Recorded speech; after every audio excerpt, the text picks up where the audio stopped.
Hey Ryan, how do I get project-based learning started at my school? I've gotten some form of this question nearly every day for the last decade from engaged educators just like you. So at Magnify Learning, we've created a free download to get you started. Whether you're a superintendent, principal, coach, or teacher, go to whatispbl.com to get started on your project-based learning journey today.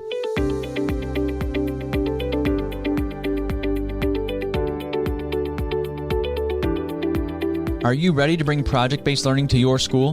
The PBL Simplified podcast will help equip you for your PBL journey with weekly need-to-knows, engaging interviews, PBL showcases from facilitators in the classroom, and PBL leadership episodes to move you towards a successful implementation of PBL. Because every learner deserves to be a part of an inspiring story, and we see daily that project-based learning helps make this happen.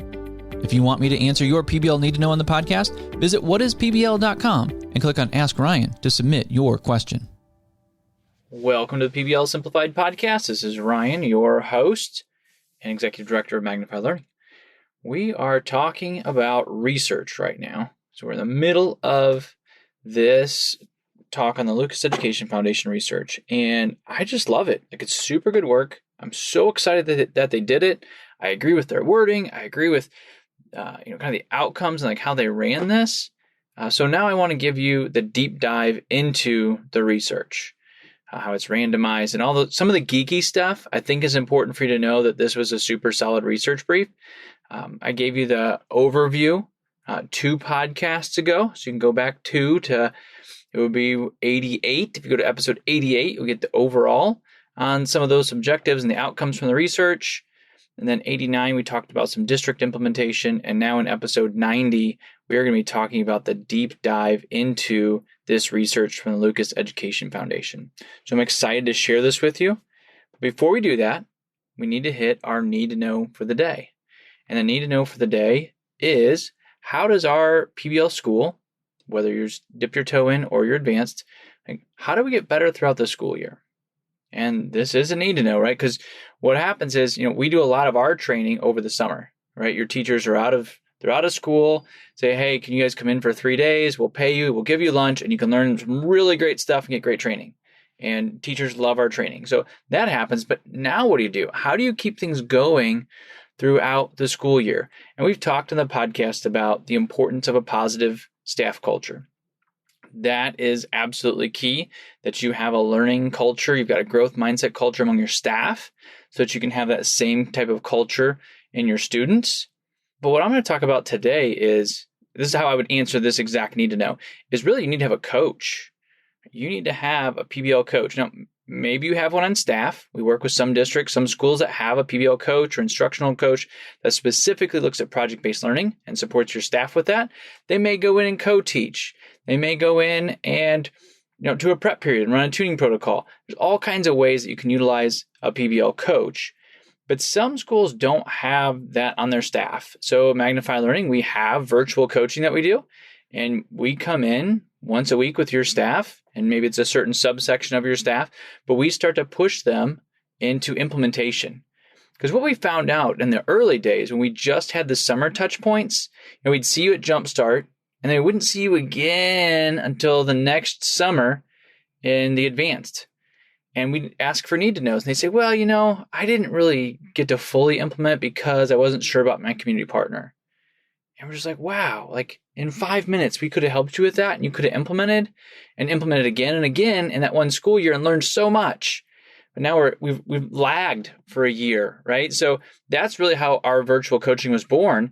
It's like, man, if we just have some touch points, we could really help your staff implement. And that's exactly what we found. The implementation rate skyrockets if you've got coaching. So you've got to get some kind of coaching for your staff to really get PBL embedded into your culture, for them to build confidence, right? It takes courage for them to step into it. They might not have the confidence yet. They're overcoming fear. But now we need to get them to a place where they're confident in implementing PBL so they can innovate and operate at a high level consistently. So a coach really does that.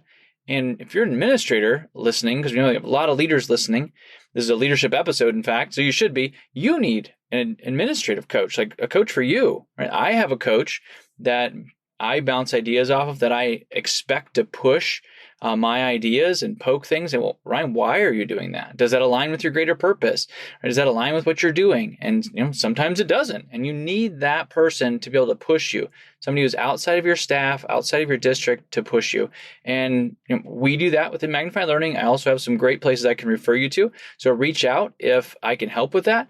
But you really need to find a coach. It's an investment in yourself, but it's also an investment in your school. In fact, we had Danny Bauer on the podcast, Better Leaders, Better Schools. I love the name of his organization. If you're a better leader, you're going to have a better school. So you need to invest in yourself. And if you don't believe in that, at least invest in the position that you're in with some coaching so that you can get better at your craft and you can help your staff get better at theirs. So that's how I'd answer that need to know of how do our teachers get better throughout the school year. And obviously, I love to take it up the chain to our leaders as well because I'm super passionate about leadership. But that's our need to know. Let's dive into our research.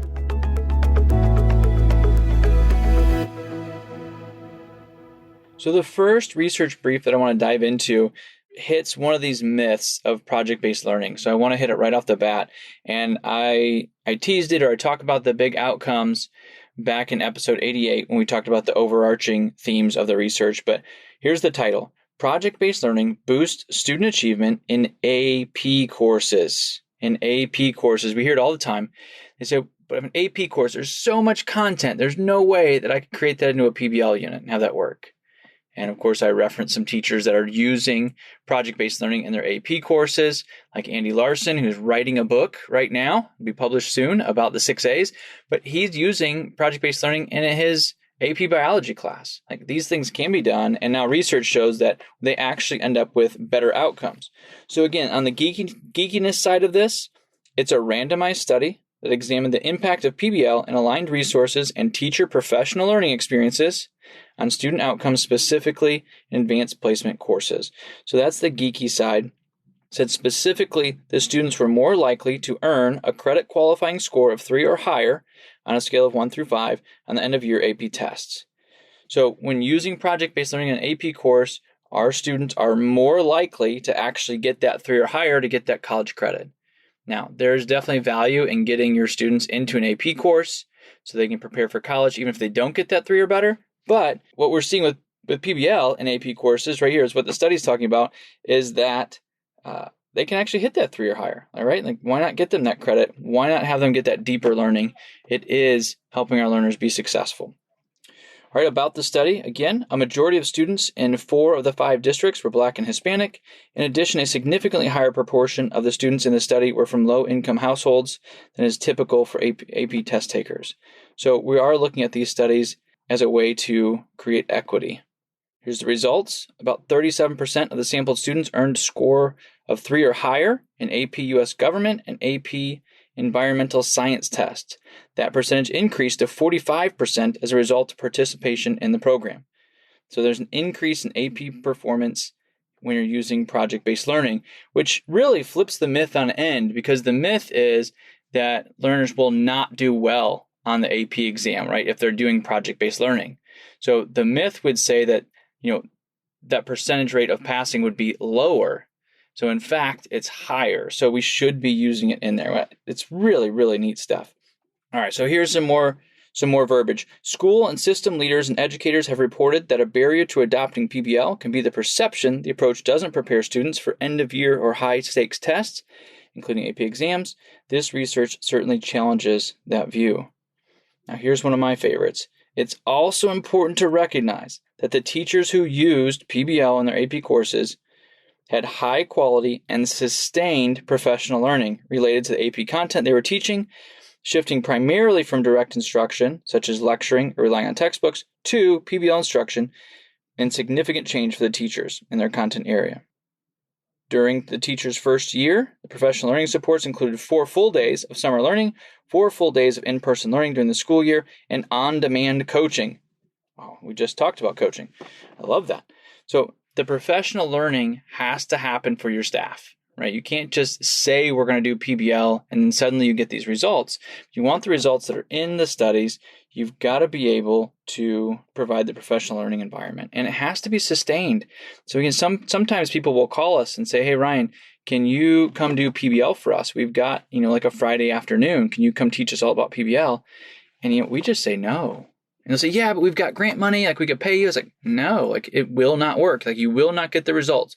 You need sustained professional learning. This is a big mind shift. It's an instructional shift, but I could tangent and have a whole podcast on that. So let me stay on point and go to the next study. The next study is in middle school. So project-based learning leads to gains in science and other subjects in middle school and benefits all learners. The geekiness side of this, the researchers examined the impact of PBL curriculum on student engagement and science achievement. The students outperformed peers on standardized tests in mathematics and language arts using project-based learning. Researchers also examined the impact of professional learning that incorporated opportunities for teachers to further develop and refine their curriculum so that it could further relate to the project-based learning work they were doing. Researchers conducted the study in high-poverty, racially diverse schools, and this is such a good one. So it actually talks about student engagement going up, but I highlight this section of it. And we'll link the research brief in the show notes. But it says this increased engagement was also evident in the teachers. In the teachers that were doing project-based learning, they were more engaged. How exciting is that? So I love that comes into the research brief.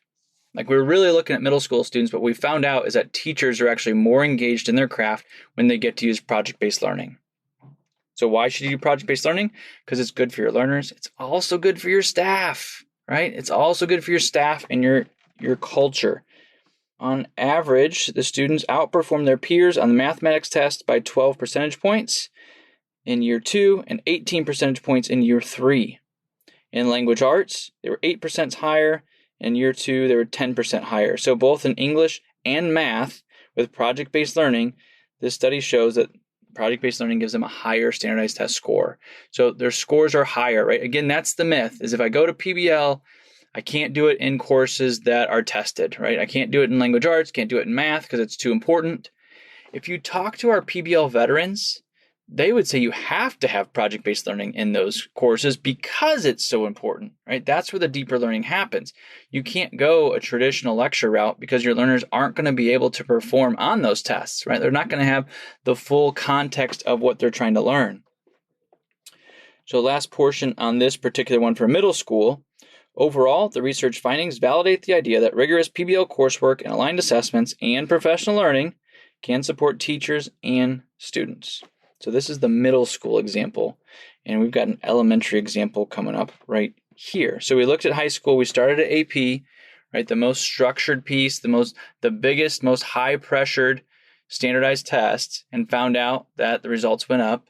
Middle school, same thing happened, right? We're looking at SEL as well. Going to happen specifically in this elementary example next. That's going to raise. So we're hitting all these marks with project-based learning. All right, the title of this research brief, Project-Based Learning Increase in Science Achievement in Elementary School and Advances Social and Emotional Learning. Rigorous project-based learning has strong positive effects on science achievement and aspects of SEL, related to science learning among elementary school students. So here, the geeky side of this, in Michigan, they conducted a randomized controlled trial to determine if the approach improved third grade students' science learning and aspects of their social and emotional development related to science learning. So that's what they were specifically testing for. Teachers in the program participated in 6 days of in-person training. Throughout the year, they also had virtual sessions. So again, sustained professional learning with coaching throughout the year. On average, the third graders in the classroom performed 8 percentage points better on the science assessment. And there's some portions of this that are super geeky. On the SEL side, students frequently reported the value of reflection and collaboration in science classrooms. That's where some of the real learning happens, right? When we're reflecting on our learning, right? We're starting to put together the context and understand what it is we're learning. This improvement, regardless of reading level, is notable because it shows that rigorous project-based learning coupled with professional learning is effective for all learners.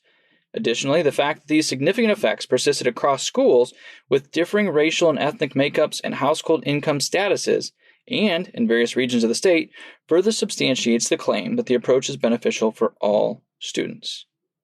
So again, they're specifically looking at this and targeting, like, is this an equity tool, right? Is project-based learning helping us in the world of equity? And the research says yes. It's, and this is around science, and yes, the science goes up, but so does the SEL.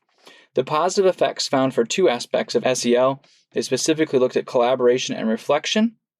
Collaboration is a key feature of PBL, underscores the importance of allowing all students to participate in experiences, thus providing equitable opportunities for every student to learn in the science classroom. And then also reflection encourages growth and helps students develop self-management skills that empower them to persevere through difficulties. So this is in third grade. So imagine if you're developing reflection and collaboration skills that allow you to develop self-management skills so that you can empower and persevere through difficulties. You can then use those skills in 4th, 5th, 6th, 7th grades. And imagine if that was a PBL track where you could have PBL throughout and you're continually building up your self-management skills. I mean, any teacher listening, right?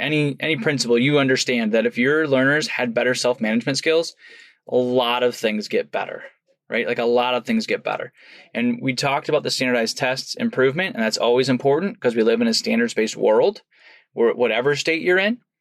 But we also know that some of the more important skills are the collaboration, the reflection, the self-management, because then I can now be a learner. I can have this growth mindset. And instead of one teacher trying to get 30 kids to do exactly what they're supposed to do, you've got 30 kids that can self-manage and they can do some of that work with and for the teacher.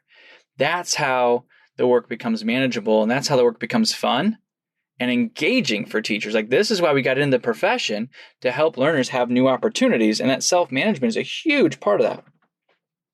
So the conclusion on this elementary study, the randomized study demonstrated a positive effect on student outcomes when schools and systems linked high-quality project-based learning instruction materials, assessments, and sustained professional learning.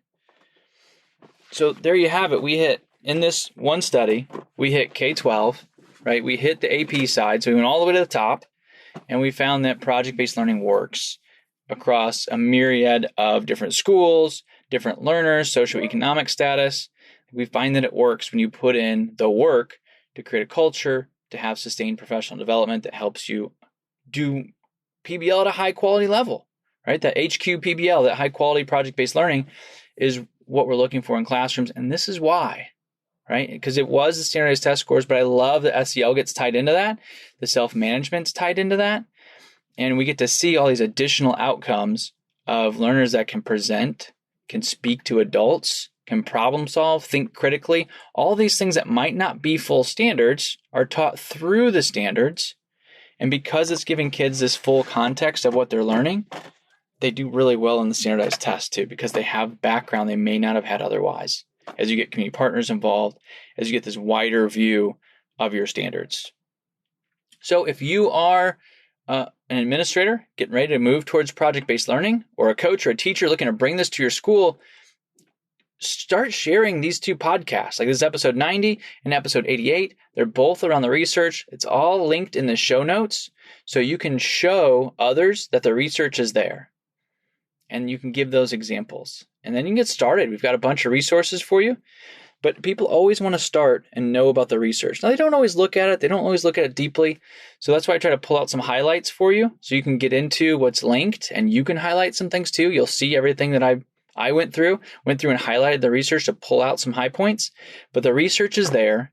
You just start moving in that direction. Now, it doesn't mean you should start your whole school tomorrow, right? You should have some design days, a 3-year plan. We're actually going to talk through that next month. So in September, we're going to start talking through how do you start to create design days and these 3-year plans so that you can start bringing project-based learning to your school, your teachers, your learners, so that you can engage your learners, tackle boredom, and transform your classrooms.